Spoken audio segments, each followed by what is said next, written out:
Doctor साहब, अगर blood pressure normal हो तो भी नमक खाने से गुर्दों पर क्या असर पड़ता है? नमक ज़्यादा खाने से 2 किस्म के मसले हो सकते हैं। एक तो ब्लड प्रेशर ज़्यादा होता है अगर हम नमक ज़्यादा इस्तेमाल करते हैं। दूसरा ये कि नमक ज़्यादा इस्तेमाल करने से जिन लोगों के गुर्दे का फ़िल्टर कमज़ोर होता है या जिनको रीनल स्टोन फ़ॉर्मेशन होती है या गुर्दे में पथरी बनने के चांसेस ज़्यादा हो जाते हैं।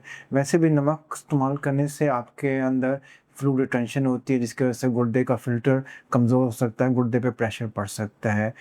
नमक ज़्यादा खाने से मोस्टली ब्लड प्रेशर और रीनल स्टोन बनने के चांसेस ज़्यादा हो जाते हैं और आपके जिस्म में फ्लूइड रिटेंशन के चांसेस ज़्यादा होते हैं। वैसे नॉर्मली नमक ज़्यादा इस्तेमाल करने से कोई ऐसा सीरियस मसला नहीं होता। लेकिन अगर आपको ब्लड प्रेशर है, आपको रीनल स्टोन है या आपको गुर्दे का प्रॉब्लम पहले से ही चल रहा है, तो नमक ज़्यादा इस्तेमाल करने से आपके गुर्दे की पेचीदगियाँ और ज़्यादा हो सकती हैं।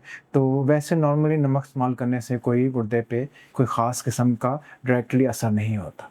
मेरा नाम डॉक्टर अहमद एयाज़ है। मैं consultant nephrologist, kidney transplant physician हूँ। जिन्ना मेडिकल कॉम्प्लेक्स और साहिवाल टीचिंग हॉस्पिटल से मुंसलिक हूँ। अपॉइंटमेंट के लिए नीचे दिए हुए नंबर से राब्ता कर सकते हैं। Thank you very much.